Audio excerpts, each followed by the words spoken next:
Le stress vous gâche la vie plus que vous ne le pensez.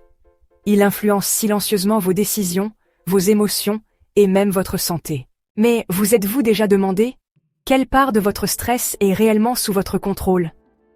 Et si mieux le gérer pouvait complètement changer votre avenir? Parlons de la science du stress, comment il prend votre cerveau en otage et ce que vous pouvez faire pour reprendre le contrôle. Le stress, c'est un peu le meilleur ami surprotecteur de votre cerveau. Agaçant, toujours en train de paniquer pour rien, mais techniquement, il essaie juste de vous maintenir en vie. À l'époque des hommes des cavernes, le stress était utile. Il nous aidait à fuir les tigres à dents de sabre ou à choisir les baies qui n'allaient pas nous tuer. Aujourd'hui, votre cerveau pique toujours les mêmes crises de combat ou fuite à cause des emails, des embouteillages ou de la carène de la compta. Il y a plusieurs types de stress. Le stress aigu, ce moment de « oh non » quand vous avez failli faire tomber votre téléphone dans une bouche d'égout. Le stress aigu épisodique, vivre dans un état de chaos constant comme si votre vie était un dernier épisode sans fin.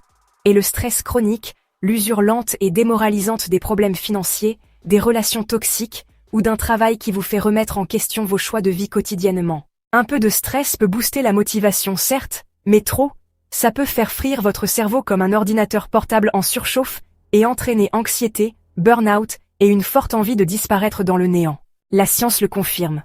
Le stress perturbe l'axe hypothalamo-hypophyso-surrénalien de votre cerveau, libérant du cortisol et de l'adrénaline.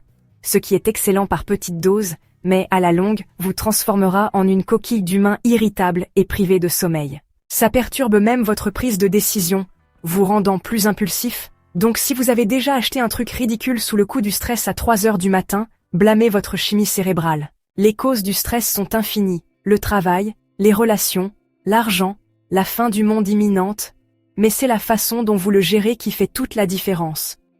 Une bonne gestion, sport, pleine conscience, thérapie et limites saines. Une mauvaise gestion, scroller sans fin, manger ses émotions, fuir ses responsabilités, ou tenter de s'automédicamenter à la caféine et aux bonnes ondes. Gérer le stress à long terme, c'est trouver l'équilibre. Apprendre quand persévérer et quand se détendre, avant que votre corps ne se rebelle complètement. Mais voilà le truc.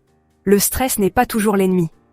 Bien géré, il peut vous pousser à grandir, à vous adapter et à développer votre résilience. La clé, c'est de faire travailler le stress pour vous, au lieu de le laisser vous transformer en boule de stress humaine. Je vous laisse en discuter dans les commentaires. Quelle est la chose la plus bizarre que le stress vous ait jamais fait faire? Soutenez-nous en vous abonnant si ce n'est pas déjà fait. Prenez soin de vous, prenez soin de vos proches, et à bientôt dans une autre vidéo.